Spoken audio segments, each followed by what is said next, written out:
자, 오늘 새벽에 주시는 말씀을 받겠습니다. 오늘은 이제 잠언 30장 들어가고요. 1절에서 6절까지 말씀을 한 절씩 교독하여 받도록 하겠습니다. 30장 1절입니다.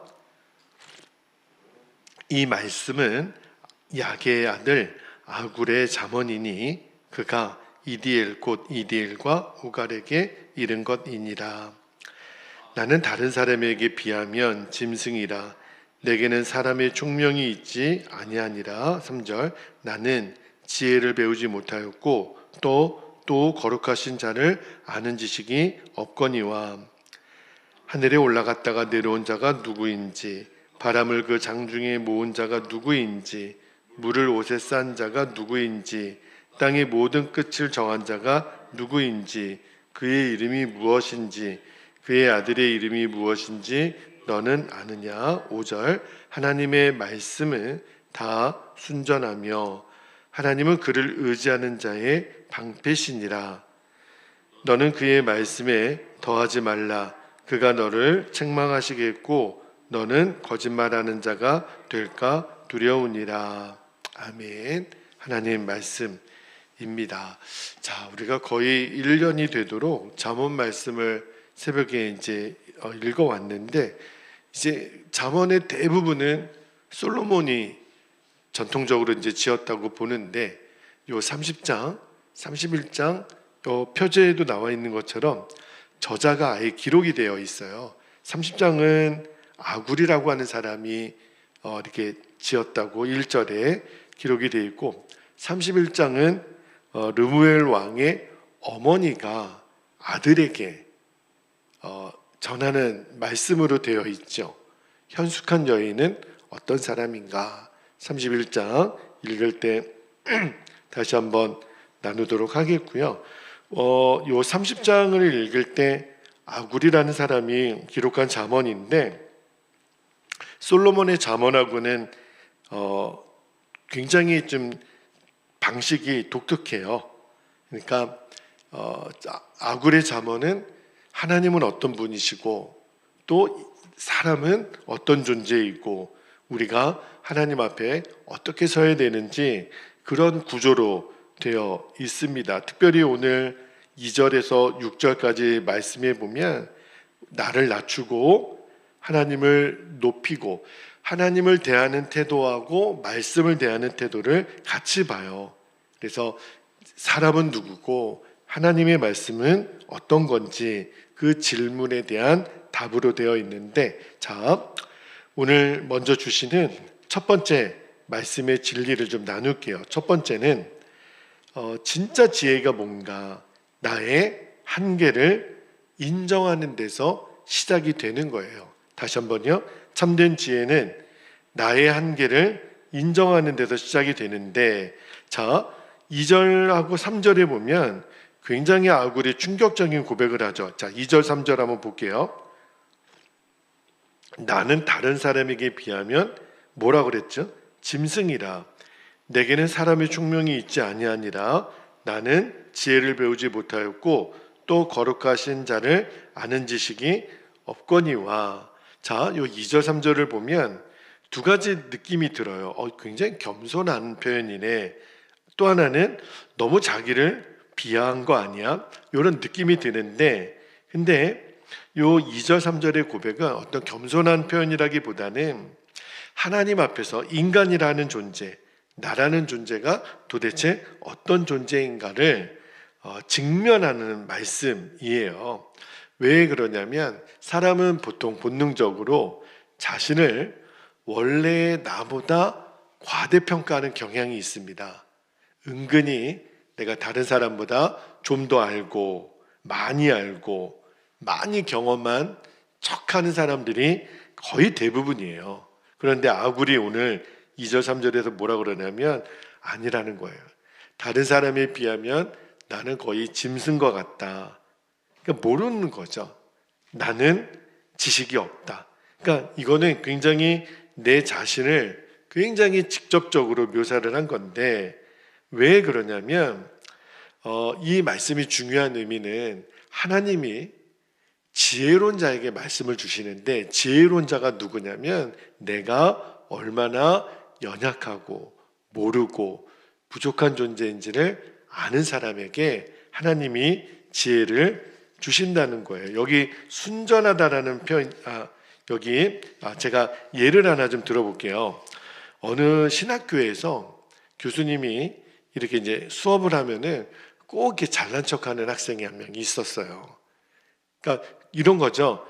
이렇게 선생님이 이제 설명을 하는데 이 학생은 늘 토를 달기를 다 합니다. 이미 공부했습니다.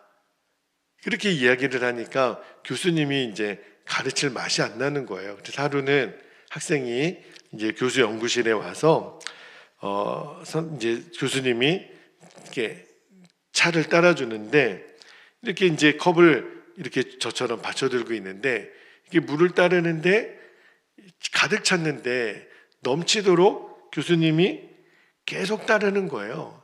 그러니까 이제 이 학생이 교수님 물이 넘칩니다. 근데 이제 교수님이 계속 따르면서 뭐라고 얘기하셨냐면 너가 이와 같아. 이미 가득 차 있는데 무엇을 더 배우겠느냐. 이렇게 얘기를 하더래요. 이게 무슨 말이냐면 여러분, 자, 내 두 손에 뭔가가 가득해요. 근데 누가 그 사람에게 뭘 더 주고 싶어요. 자, 그러면 더 주고 싶은 것을 받으려면 내 손에 든 것을 어떻게 됩니까? 일단 내려놔야죠. 그래야 더 주시려고 하는 것을 받을 수 있잖아요. 이게 무슨 의미냐면 우리가 내 것으로 가득 차 있으면 그러면 하나님이 우리에게 지혜를 주시는 것을 받을 수가 없다는 거예요. 이미 내가 다 안다는데, 내가 다 경험했다는데, 그러니까 들을 자세가 안 돼 있는 거죠. 제가 어제 꿈 너무 큰 프로젝트에 이제 같이 전북 지역에 있는 우리 목사님들이랑 같이 이제 모임이 있어서 전주를 다녀왔는데 어찌하다 보니까 제가 이번에 선정된 교회의 목사님들 중에 제일 연장자예요. 야, 이제 어떤 모임에 가서 나이가 제일 많은 그룹에 속하는구나. 시간이 이렇게 지나가는데 그러면 보통 한국 사회에서는 연장자에 대한 예우가 있습니다. 그래서 이 목사님들이 저보고 큰형님이라고 벌써 불러요. 동생들이 생겼어요. 근데 여러분 보통 연장자들은 어떤 느낌을 갖냐면 내가 아무래도 경험치가 많고 아는 게 더 많다라는 생각들이 있는데 제가 어제 그 동생 목사님들이랑 이야기를 나눠보니까 웬걸요. 제가 배울 게 훨씬 많더라고요. 모르는 게 너무 많더라고요. 요즘 젊은 목사님들이 얼마나 스마트하고 정말 재주들이 많으신지, 제가 정말 어제도 많이 배우고 왔어요. 여러분, 제가 왜 이 말씀을 드리냐면 적어도 하나님 말씀을 대할 때 말입니다. 아유, 내가 이거 읽었던 말씀이네. 목사님의 설교도 마찬가지죠. 아유, 목사님 했던 얘기 또 하시네. 물론 그럴 수 있겠죠. 그러나 내가 마음속에 들을 귀를 열고 내가 이미 안다라고 하는 내 손에 든 것을 내려놓고 비어있는 마음으로, 다시 말하면 겸손한 마음으로 들으려고 하면 놀랍게도 하나님의 지혜의 말씀이 내게 들립니다. 전혀 새로운 감각으로 들려요. 지혜는 나는 아무것도 모릅니다. 나는 거의 짐승과 같습니다. 이렇게 겸손하게 고백하는 사람에게 하나님의 지혜가 지혜로 역사하는구나. 그런 마음을 받았어요. 자, 두 번째 주시는 진리입니다. 자, 두 번째는 그래서 하나님은 어떤 분이신가에 대한 말씀. 하나님은 인간이 측량할 수 없는 분이신데 이 아굴이 4절의 말씀에 보면 이렇게 질문을 해요. 4절 한번 볼게요. 하늘에 올라갔다가 내려온 자가 누구인지, 바람을 그 장중에 모은 자가 누구인지, 물을 옷에 싼 자가 누구인지, 땅의 모든 끝을 정한 자가 누구인지, 그의 이름이 무엇인지, 그의 아들의 이름이 무엇인지 너는 아느냐. 저는 이 아굴이 4절 이렇게 하면서 여기에는요 기독교 교리가 핵심 교리가 다 들어있어요. 신론, 하나님은 누구신지, 그의 아들, 기독론, 그리고 인간 존재에 대한 나는 이 모든 것을 모른다는 거죠. 너는 아느냐 이 말은 모른다는 거잖아요. 그러니까 이 4절 말씀은 뭘 말하려고 하는 거냐면 인간의 한계를 드러내는 거예요. 여러분, 우리가 아무리 과학이 발달하고 요즘 뭐 AI 시대라고 정말 세상이 또 한 번 혁명이 일어나고 있죠. 그런데 아무리 인간의 과학이 발달해도 여러분, 사람이 아는 게 더 많을까요? 모르는 게 더 많을까요? 모르는 게 많죠. 우리가 안다라고 하는 것이 빙산의 일각밖에 안 되거든요. 아구리 맨 마지막에 너는 아느냐? 모른다는 거예요. 자, 이 질문이 중요한 이유가 뭐냐면 그래서 인간의 무지와 불가능을 확인하니까 자연적으로 이 질문이 우리를 누구에게로 안내를 하냐면 하나님께로. 그러니까 이 4절 말씀의 핵심은 하나님은 설명으로 될 수 있는 분이 아니라는 거예요. 하나님, 그분은 인간의 이성, 인간의 지식으로는 알 수도 없는 그 분을 경외하라. 하나님은 이해의 대상이 아니라 경외의 대상이라는 것을 말하는 거죠. 한 번은 큰 폭풍을 만난 베테랑 선원들과 선장이 있었는데 뭐 최첨단 장비가 배 안에 있죠. 그러나 이 자연의 힘 앞에서는 아무 힘을 못 쓰는 거예요. 자연이 얼마나 무섭습니까? 물이 얼마나 무섭고 불이 얼마나 무섭고 바람이 얼마나 무섭습니까? 그 선장님이 이렇게 얘기를 하더래요. 우리가 모든 기술을 갖추었지만 우리는 바람 하나 통제할 수 없다. 그러니까 선원들에게 그 이야기를 하니까 선원들이 깨닫는 거죠. 인간이 얼마나 약한 존재라는 거를, 하나님 없이는 사람이 얼마나 연약한 존재라는 것을 이제 그들이 깨달았다라는 제가 예화를 본 적이 있는데, 여러분, 우리 인생을 우리가 통제할 수 있다고 생각하지만 아니에요. 여러분, 날씨 하나 우리가 통제할 수 있습니까? 우리는 예측을 했죠. 요즘은 봄이 굉장히 짧아졌어요. 새벽에는 아직도 좀 쌀쌀한 느낌이 있어요. 낮에는 또 여름 같고. 여러분, 우리가 날씨를 통제할 수 있습니까? 내 몸 하나 통제할 수 있습니까? 우리가 아무것도 장담할 수가 없어요. 이게 뭘 말하는 거냐면, 그래서 동일하게 우리가 2절 3절에서 읽은 것과 똑같아요. 그래서 우리는 하나님이 필요한 거예요. 하나님 앞에 겸손할 수밖에 없는 거예요. 신앙은 이해가 아니라 신뢰라는 것을 우리가 꼭 명심할 수 있기를 바랍니다. 자, 세 번째 주시는 진리인데, 그래서 하나님이 어떤 분이신가를 알았다면 하나님 그분이 하신 말씀에 대한 거예요. 하나님의 말씀은 완전하고 우리를 지키는 방패가 되신다. 이 말씀을 좀 나눌게요. 자, 5절 말씀이 오늘 본문의 핵심 말씀인데 5절은 같이 한번 읽겠습니다. 시작. 하나님의 말씀은 다 순전하며 하나님은 그를 의지하는 자의 방패시니라. 하나님의 말씀은 순전하다. 오늘 설교 제목이에요. 여기 그 순전하다라고 하는 표현이 뭐냐면 불순물이 하나도 없는, 완전히 100% 순수하고 완전한 상태를 여기 성경에 여기 5절에 나오는 순전하다, 그 의미로 되어 있어요. 그러니까 하나님의 말씀의 특징이죠. 하나님의 말씀은 완전합니다. 1.1핵이라도 틀리지 않는 거예요. 왜 그렇죠? 하나님 말씀은 진리니까, 변하지 않으니까. 그리고 하나님이 하신 말씀 중에 이루어지지 않은 말씀이 없어요. 다 이루어졌어요. 이거는 인간의 어떤 것으로도 설명할 수 없는 말씀의 특징이죠. 그런데 그 완전하신 말씀을 여기 5절 후반절에 보니까 하나님은 하나님의 말씀을 의지하는 자의 방패가 되신다. 여러분, 하나님의 말씀을 의지하는 자는 하나님이 방패가 되어 주신다는 거예요. 자, 방패가 의미가 뭐죠? 방패는 방어용 무기지만 그러나 핵심은 내 생명을 지켜주는 거예요. 하나님의 말씀이 내 방패가 된다. 마귀의 공격을 막아주고 내 생명을 지켜주시는, 말씀을 붙드는 사람은 하나님의 보호를 경험하게 되는 거예요. 여러분, 누가 나를 안전하게 지켜주죠? 하나님의 말씀이 그렇다는 거예요. 그러니까 우리의 태도는 앞으로 우리는 사람이 나를 지켜주는 것 같고, 부모가 나를 지켜주는 것 같고, 배우자가 나를 지켜주는 것 같고, 이제 나이가 먹으면 자식이 나를 지켜주는 것 같은데 아니라는, 하나님의 말씀이 나를 지켜주기 때문에 사람을 먼저 찾지 말고 하나님의 말씀을 먼저 찾으라.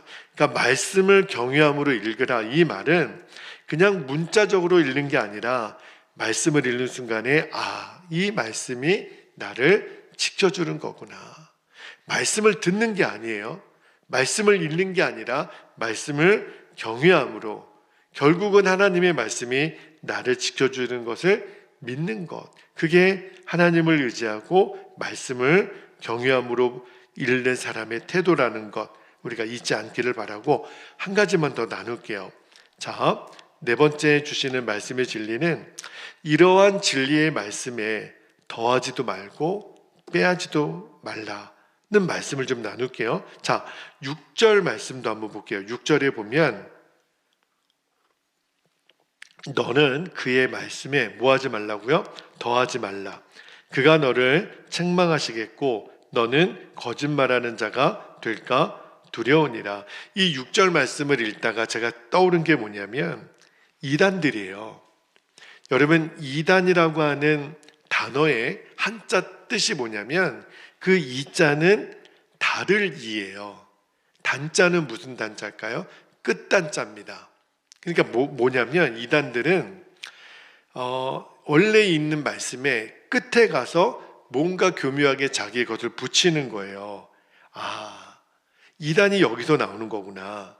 그러니까 내 편한 대로 내가 하고 싶은 말을 교묘하게, 이것도 하나님의 말씀인 척, 하나님의 말씀이냐, 내 편한 대로 적용하고, 심지어는요 이단들이 말하는 주장에 보면 하나님의 말씀이 완전하지 않다는 거예요. 그래서 어떤 부분은 은근슬쩍 뺍니다. 불편한 부분, 자기가 주장하는 거에 걸림돌이 되는 거는 빼는 거죠. 이단이 여기서 나오는 거예요.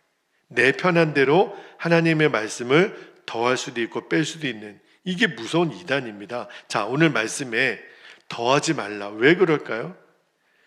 이게 왜곡된 말씀은 왜곡된 신앙을 만들어 버리니까. 여러분, 이단들은요 굉장히 어렵습니다. 그들과 논쟁을 하기 시작하면 끝이 없어요. 왜냐하면 이미 왜곡된 말씀을 붙들고 있으니까, 왜곡된 신앙을 완전히 체계가 갖춰져 있어서. 근데 오늘 말씀에 보니까 결국은 그들은 하나님의 책망을 받게 됩니다. 이게 두려운 거죠. 그래서 이단들이 참 이 말씀을 이단들이 정확히 들어야 돼요. 하나님이 너희들을 책망하신다. 이단은 타협의 여지가 없더라고요. 그들을 권면하고 아니라고 아무리 말을 해도 이미 왜곡된 말씀을 붙들고 있으니까 마음이 비뚤어져 있거든요. 근데 뭐라 그래요? 여기 6절 마지막에 보니까 너는 거짓말하는 자가 될까 두려우니라. 다 거짓말이에요.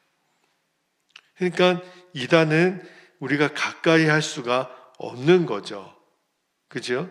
왜냐하면 하나님의 말씀을 어떻게 감히 수정합니까? 그죠? 우리가 하나님을 바꿀 수 있어요? 불가능한 거예요. 하나님 말씀은 수정의 대상이 아니라 순종의 대상이라는 거 우리가 꼭 잊지 않게 되기를. 제 신학교 동기 중에 성경책을 잘 때 배구 자는 친구가 있었어요. 그래서 넌 성경책을 왜 배구 자냐? 자기 마음에 성경책 배구 자면 꿈속에서라도 이 말씀이 내 머릿속에 다 들어올 것 같은 느낌이 들어서 그랬다는 거예요. 그냥 베개 베고 자. 아니, 배구 잘 게 없어서 성경책을 배우자냐. 여러분, 성경을 배우잔다고 하나님 말씀이 내 머리에 들어오는 게 아니죠. 읽어야죠. 묵상해야죠. 말씀을 경외함으로 대해야 그 말씀이 나의 것이 되죠. 자, 이제 말씀을 정리하고 마무리를 할게요. 오늘 4가지 아굴이 우리에게 도전해 주는 거. 첫 번째는 나는 지혜로운 존재가 아니다. 거의 짐승이라고 얘기를 했죠. 두 번째는 하나님은 내가 이해할 수 있는 분이 아니에요. 경외의 대상이죠. 그리고 하나님의 말씀의 완전함. 그래서 말씀에 더하거나 빼지 말라. 여러분, 이것이, 이 태도가 하나님 말씀 앞에 서 있는 사람의 진정한 태도라는 거예요. 그래서 오늘 새벽에 내 생각, 내 기준 내려놓고 하나님 앞에 다시 서시기를, 이해하는 것이 아니라 신뢰하고 순종하는 자로, 그러면 하나님의 말씀이 저와 여러분의 방패가 되게 하시겠다 말씀하세요. 5월의 첫날입니다. 우리가 그렇게 하나님 말씀을 우리가 읽고 5월 한 달도 이 가정의 달에 우리 모두가 다 승리하시고, 또 우리 오늘 허락하신 하루도 온전히 승리하시기를 주님의 이름으로 축복합니다. 오늘 한몸 기도를 꼭 같이 섬기셨으면 좋겠어요. 자, 2가지 기도 제목을 나누고 기도하겠습니다. 첫 번째는 내 지식과 경험을 내려놓게 하시고 하나님 앞에서 주님, 저는 모릅니다, 그렇게 고백하는 겸손한 마음을 주시도록. 두 번째는요, 말씀은 더하거나 뺄 수가 없습니다. 있는 그대로, 어떤 상황에서도 말씀이 절대 기준이라는 거. 기록된 말씀을 벗어나는 것에 우리가 늘 경계하고, 이 말씀으로 우리가 든든히 기준 삼게 하옵소서. 흔들리지 않게 하소서. 그렇게 우리가 이 시간 붙들고 함께 주님의 이름을 부르고 통성으로 기도하겠습니다. 주여